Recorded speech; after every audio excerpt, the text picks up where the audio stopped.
दोस्तों आज जिस दम पर अमेरिका उछल रहा है वो हमने बनाया B2 बॉम्बर, जिसके कारण आज ईरान को कंट्रोल किया गया B2 बॉम्बर वो हमने बनाया। लेकिन हमारा ब्रेन ड्रेन हुआ और नौशीर गोवाडिया वो साइंटिस्ट जिसने नोजल सिस्टम को या प्रोपल्शन सिस्टम को डिजाइन किया, उस व्यक्ति को आज जेल हो गई और वो भी 32 साल की। बात हजम नहीं हो रही हुई लेकिन ये सच्चाई है। हम लोग अमेरिका के ऊपर इतना विश्वास करते हैं कि यार अमेरिका के अंदर ये हमारा ब्राइट फ्यूचर होगा, ये होगा, हम लोग IITians हैं, हम लोग डॉक्टर्स हैं, हमारा वहां पर बहुत जबरदस्त फ्यूचर होगा। लेकिन ऐसा नहीं है, उसका एक डार्क रियलिटी है और डार्क रियलिटी ये है कि वहां पर जाने के बाद शोषण होता है, एक्सप्लॉयटेशन होता है, उनको कोई परवाह नहीं होती है कि आपने क्या किया है। चलिए बड़ा विस्तार से बात करेंगे, लेकिन पहले मैं आपको बता देता हूं कि नौशीर गोवाडिया ने ऐसा क्या किया जिसके कारण आज B2 बॉम्बर इतना जबरदस्त एयरक्राफ्ट बना। तो B2 बॉम्बर की हम लोग स्पेसिफिकेशन को जानेंगे पहली बात, उसके बाद में फिर नौशीर गोवाडिया ने क्या किया उसके बारे में जानेंगे और उसके बाद में उनको 32 साल की जेल क्यों हुई। इस लेक्चर को हम लोग 3 स्टेप्स के अंदर कवर करने वाले हैं, तो आप लोग अंतिम तक बने रहना। लेकिन आप लोग की रिस्पांसिबिलिटी है कि आप चैनल को सब्सक्राइब जरूर करें। अगर आपको लगता है कि वाकई में एक जबरदस्त कंटेंट हमको मिला है तो चैनल के साथ में जरूर बने। तो नौशीर गोवाडिया के बारे में हम लोग बात करने वाले हैं। आज इनकी एज 81 ईयर्स है, लेकिन इनको 32 साल की जेल हो चुकी है क्योंकि इन्होंने B2 बॉम्बर बनाया। ये इनकी गलती थी, है ना। चलिए सबसे पहले आप लोग देखिए, इकोनॉमिक्स टाइम्स की न्यूज है, who is Noshir Gowadia, the engineer jailed for over 30 years for leaking secrets of the world most dangerous B2 stealth bomber. Stealth इसलिए लगा हुआ है क्योंकि ये रडार की पकड़ में नहीं आता है, और बॉम्बर मतलब जबरदस्त बॉम्ब्स का अटैक कर सकता है। डेंजरस है, पकड़ में नहीं आता। इसके पीछे एक कहानी भी बड़ी जबरदस्त है, मैं आप लोग को बताता हूं। एक्चुअली में क्या हुआ था कि अमेरिका को ये बड़ा नाज था, है ना। अमेरिका को ये बड़ा नाज था कि हम लोग रशिया के ऊपर कैसे भी अटैक कर सकते हैं, कुछ भी जो है वो रशिया का हम लोग बिगाड़ सकते हैं, ठीक है। अब एक बार क्या होता है कि अमेरिका ने अपने जो बॉम्बर्स थे इनको रशिया के टेरिटरी में भेजे और ये चैलेंज किया कि आप जो है इनको उड़ा कर दिखाओ, और रशिया ने जो है उनको उड़ा दिया। तो अमेरिका के पास में लॉकहीड मार्टिन का एक जबरदस्त एयरक्राफ्ट था। अब अमेरिका को यह पता था कि 18,000 फीट तक जो है वो रशिया अटैक नहीं कर पाएगा, ओके। और फिर उसके अंदर क्या हुआ कि जैसे ही अमेरिका ने लॉकहीड मार्टिन के जो प्लेन्स एयरक्राफ्ट थे रशिया के टेरिटरी में भेजे, लेकिन रशिया ने उनको उड़ा दिया। अब इसके बाद में अमेरिका को मिर्ची लगी, बोला यार ये क्या कर दिया। उसके बाद में उसने ये ठाना कि हमको B2 बॉम्बर्स बनाने हैं, और 1987 से ही उसने काम शुरू कर दिया। मतलब 87 से पहले 10 साल पहले से ही काम शुरू कर दिया, क्योंकि 88 में तो उसने रिवील कर दिया था कि हमने B2 बॉम्बर बना दिया। उसे 10 साल पहले से ही काम कर रहे थे। तो B2 बॉम्बर्स आज कितने हैं अमेरिका के पास में, ये नंबर जो है वो तो रिवील्ड नहीं किया गया है, लेकिन एक्चुअली में जबरदस्त B2 बॉम्बर्स आज अमेरिका के पास में है, बहुत सारे हैं, ठीक है। ये आप लोग एक्चुअल जो है उसकी फोटोग्राफ देख सकते हैं। ये 1988 की फोटोग्राफ है, जिस समय B2 बॉम्बर जो था उसका पहली बार फर्स्ट टाइम जो है वो लोगों को दिखाया गया कि हमने एक ऐसा एयरक्राफ्ट बना लिया है जिसको रडार भी जो है वो पकड़ नहीं पाता है। लेकिन क्यों नहीं पकड़ पाता है, पहले वो सुनिए। इसका जो एक्चुअल में स्पान है वो लगभग 52 मीटर्स का है, 52 मीटर चौड़ा है ये।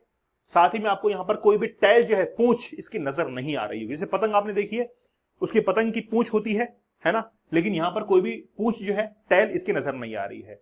अगर हम लोग ऑर्डिनरी किसी एयरक्राफ्ट को देखें तो एयरक्राफ्ट के अंदर पीछे की तरफ एक टैल होती है, ऐसा होता है, ठीक है। अब ये जो टैल है यही रडार के पकड़ में आती है। अब मान लीजिए रडार यहां पर है, रडार से कुछ सिग्नल्स आए और वो इसी टैल से टकराकर वापस रडार के पास में पहुंचेंगे और रडार को यह पता लग जाएगा कि यहां पर कोई ऑब्जेक्ट है।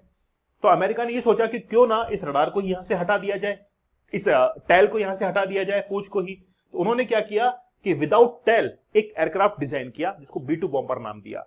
और रडार तभी पकड़ पाता है जब ऊपर की सरफेस ऐसी हो जो कि उसके पकड़ में ना आए। साथ ही में इसके ऊपर जो कोटिंग की गई है वो कोटिंग भी ऐसी थी जो कि यहां से आने वाले सिग्नल्स को एब्जॉर्ब कर रही थी, और अगर एब्जॉर्ब कर लिया तो सिग्नल वापस लौट नहीं पाएंगे और ऑब्जेक्ट जो है वो आइडेंटिफाई नहीं हो पाएगा। ये भी जो है वो जबरदस्त टेक्नोलॉजी थी। इसके अंदर बॉम्ब जो है पेलोड क्षमता वो भी जबरदस्त थी, बहुत सारे बॉम्ब एक साथ रखे जा सकते हैं। साथ ही के अंदर आप लोग देख सकते हैं कि बीच के अंदर BLU मिसाइल जो है वो भी रखी जा सकती है, ठीक है। साइडों में यहां पर इंजन्स लगे हुए हैं, प्रोपल्शन सिस्टम लगा हुआ है, और प्रोपल्शन सिस्टम के पीछे जो है वो नोजल्स बने हुए हैं। इसी प्रोपल्शन सिस्टम को डिजाइन किया था नौशीर गोवाडिया ने। तो ये प्रोपल्शन सिस्टम क्या होता है, देखिए प्रोपल्शन सिस्टम क्या काम करता है कि किसी भी ऑब्जेक्ट को मोशन देता है, थ्रस्ट देता है। मान लीजिए कि आप किसी बाइक पर है, तो बाइक में पीछे आप लोगों ने एग्जॉस्ट देखा होगा, तो वो जो एग्जॉस्ट है जब वो पीछे की तरफ निकलता है तो गाड़ी आगे की तरफ भागती है, यही होता है। तो इसी के अंदर आप देखिए कि प्रोपल्शन सिस्टम के अंदर पूरा का पूरा इंजन लगा रहता है। अब जब एयर वहां से आती है, सामने से एयर आती है, एयर का और फ्यूल का मिक्सचर होता है, क्योंकि फ्यूल को जलने के लिए ऑक्सीजन की जरूरत पड़ती है। तो फ्यूल और एयर जब मिक्स होकर कंबशन चैम्बर में वो जलती है, उससे थ्रस्ट प्रोड्यूस होता है, और वो थ्रस्ट जो है वो टरबाइन को चलाता है, और टरबाइन को चलाकर गियर बॉक्स में सप्लाई होती है पावर की, उससे ये फैन घूमता है। इस फैन ने जो पावर जनरेट किया है वो जनरेट किया है पीछे की तरफ। लेकिन आपने न्यूटन्स का थर्ड लॉ पढ़ा होगा एक्शन रिएक्शन का, अगर ये थ्रस्ट पीछे की तरफ प्रोड्यूस करेगा तो प्लेन जो है वो आगे की तरफ जाएगा। जैसे आप लोग इस प्रोपल्शन सिस्टम देखिए, सभी प्लेन्स के अंदर आपने ये जरूर देखा होगा, आगे बड़ा सा फैन रहता है, इसमें से एयर फ्लो जो है वो अंदर की तरफ आता है। इसी एयर फ्लो का यूज यहां पर कंबशन चैम्बर में होता है, यहां पर आग जलती है, और आग जलने के कारण इससे जो थ्रस्ट प्रोड्यूस होता है वो पीछे की तरफ होता है, जिससे प्लेन जो है वो आगे की तरफ जाता है, as according to action reaction. अब यहां पर आप लोग ध्यान से देखिए, तो ये जो कंबशन चैम्बर है वो यहां पर लगा हुआ है, इसके अंदर कंप्लीट थ्रस्ट यहां पर प्रोड्यूस हो रहा है। अब खेल क्या है कि आपने थर्मल डिटेक्टर्स पढ़े होंगे कभी ना कभी। थर्मल डिटेक्टर मतलब थर्मल डिटेक्टर्स होते हैं कि जहां पर एनर्जी है उसको डिटेक्ट करना कि एनर्जी कहां पर है। तो आसमान के अंदर जब कोई प्लेन एयरक्राफ्ट उड़ता है तो रडार ये देखता है कि थर्मल जो है मतलब ऊर्जा कहां पर है, एनर्जी कहां पर है। तो जब भी किसी एयरक्राफ्ट से कोई भी एनर्जी निकलती है तो ये रडार जो है उसको पकड़ लेता है कि एनर्जी वहां से निकल रही है, क्योंकि उसके अंदर टेम्परेचर बहुत ज्यादा होता है, और उसी बढ़े हुए टेम्परेचर को वो क्या करता है, डिटेक्ट कर लेता है। लेकिन नौशीर गोवाडिया ने ये सोचा कि क्यों ना इसका टेम्परेचर जो है वो डिक्रीज कर दिया जाए। इसीलिए कंबशन चैम्बर से जो गर्म हवा निकल रही थी, एग्जॉस्ट निकल रही थी, इसको उसने क्या किया कि जो कूलिंग चैम्बर है उसके अंदर भेज दिया, और कूलिंग चैम्बर में भेजने के बाद वो जो गर्म हवा थी उसको ठंडी करके बाहर निकाला। अब वो थर्मल डिटेक्टर जो है उसको डिटेक्ट नहीं कर पाएगा।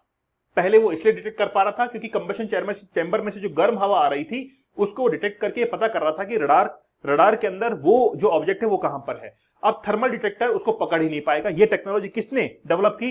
ये नौशीर गोवाडिया के द्वारा ही डेवलप की गई है।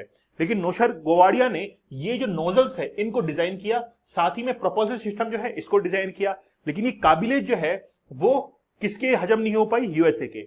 अब नौशीर गोवाडिया जो कि पारसी फैमिली के अंदर इनका जन्म हुआ 1944 के अंदर, उसके बाद में मुंबई में जन्म होने के बाद ये यूएसए जाते हैं, और 1963 के अंदर ये अमेरिका की सिटीजनशिप को हासिल करते हैं। फिर इन्होंने कंपनी ज्वाइन की नॉर्थरॉप के नाम से, तो नॉर्थरॉप कंपनी को ज्वाइन करते हैं नवंबर 1968 के अंदर, और कंटिन्यू करते हैं अप्रैल 1986 तक। इन्होंने इसी समय जो है वो B2 बॉम्बर को बना लिया था, क्योंकि 1988 के अंदर B2 बॉम्बर को रिवील किया गया, और ये एज ए डिजाइन इंजीनियर वहां पर ज्वाइन करते हैं, और प्रिंसिपल डिजाइन इंजीनियर रहते हैं। मतलब सभी इंजीनियर्स के अंदर सबसे ऊपर नौशीर गोवाडिया ही काम कर रहे थे, और इन्होंने B2 जो बॉम्बर है इसको इजाद कर लिया। इसका जो प्रोपल्शन सिस्टम है वो इन्हीं के द्वारा इजाद किया गया। अब बात यह है कि ये एक ऐसा डिजाइन बन चुका था जो कि किसी भी दुश्मन देश के रडार के पकड़ में नहीं आ रहा था। ऐसा सब कुछ चल रहा था। इसी बीच जो है इनको इन्विटेशन आता है 2003 से 2005 के बीच में कि आप चाइना के अंदर आइए और वहां पर आकर हमको ये टेक्नोलॉजी जो है वो सिखाइए। हम लोग रिसर्च कर रहे हैं किस चीज को बनाने के अंदर, हम लोग एक क्रूज मिसाइल सिस्टम जो है वो बना रहे हैं और आप हमारी हेल्प करो। तो नौशीर गोवाडिया ने 6 टाइम जो है वो चाइना को विजिट किया, और वहां पर जाकर उनकी हेल्प की, टेस्ट सपोर्ट के अंदर, डेटा एनालिसिस के अंदर वहां पर जाकर सपोर्ट किया। और खास बात यह है कि आखिरकार एग्जॉस्ट नोजल जो है वो कैसे डेवलप होगा, इस चीज को लेकर भी उन्होंने उनको सिखाया। लेकिन ये बात जब अमेरिका को पता पड़ती है तो यूएसए ये कहता है कि नोजल बनाने की टेक्नोलॉजी जो है वो नौशीर गोवाडिया ने चाइना को दे दी है, उसके डॉक्यूमेंट्स दे दिए हैं, और इसी आरोप के अंदर उनको 32 साल की जेल होती है, क्योंकि 2003 से लेकर 2005 के बीच में उन्होंने 6 टाइम विजिट किया है, और उसी दौरान उन्होंने डॉक्यूमेंट जो है वो किसको दे दिए? चाइना को दे दिए। अब गिल्टी होते हैं वो 2010 के अंदर, और जनवरी 2011 के अंदर उनको जेल होती है अगले 32 साल के लिए, और वो अभी 32 साल के लिए जेल के अंदर ही है। लेकिन उनको ये पता नहीं है कि उन्हीं के द्वारा बनाया गया B2 बॉम्बर आज ईरान के अंदर तबाही मचा रहा है। इसीलिए आज ईरान ने और इजराइल ने दोनों ने नेगोशिएट किया है, सीज फायर को साइन किया है। तो वो जो हमारा ब्रेन था वो क्या हो चुका है? पूरी तरीके से ड्रेन हो चुका है, वो बाहर की तरफ जा चुका है। तो नौशीर गोवाडिया ने ये नहीं सोचा था कि आज मैं अमेरिका को इतनी बड़ी टेक्नोलॉजी दूंगा, लेकिन उसका जो मुझे प्राइज है वो ये मिलेगा कि मुझे जेल हो जाएगी। लेकिन ये इनके ऊपर जो आरोप था वो पूरी तरीके से गलत था, क्योंकि अमेरिका का यह आरोप था कि चाइना ने इनको 1,10,000 डॉलर दिए हैं, लगभग 1 करोड़ रुपए दिए हैं इस टेक्नोलॉजी को चाइना को देने के लिए। तो इन्होंने कहा कि यार 1 करोड़ रुपए मेरी सैलरी है, मैं जबरदस्ती 1 करोड़ रुपए के लिए क्यों इस टेक्नोलॉजी को बेचूंगा। बात सही थी, इनके ऊपर आरोप गलत थे, और फिर भी अमेरिका ने कुछ भी नहीं सुना और इनको जेल के अंदर डाल दिया। अमेरिका ने जेल में इसलिए डाला क्योंकि इनको लगता था कि ये भारत आकर वापस से क्या कर सकते हैं, उस टेक्नोलॉजी को इंडिया को दे सकते हैं, और इंडिया जो है वो ऐसा ही स्टील बॉम्बर बना सकता है। जैसे ताजमहल बनने के बाद ताजमहल के कारीगरों के हाथ काट दिए गए थे, वैसे ही B2 बॉम्बर बनने के बाद B2 बॉम्बर के जो कारीगर हैं उनके हाथ काट दिए गए। आप लोग इस बात से सहमत होंगे, और अगर सहमत हैं तो इस चैनल को जरूर सब्सक्राइब कीजिएगा और कमेंट सेक्शन में जरूर बताइएगा कि अमेरिका ने क्या किया, सही किया या गलत किया। मुझे आप लोग कमेंट सेक्शन में जरूर बताइएगा, आप लोगों के कमेंट का इंतजार रहेगा, और नौशीर गोवाड़िया के लिए एक कमेंट तो आप लोगों का जरूर बनता है। तो मिलते हैं आप लोगों से अगले सेशन में, तब तक धन्यवाद, थैंक यू, जय हिंद।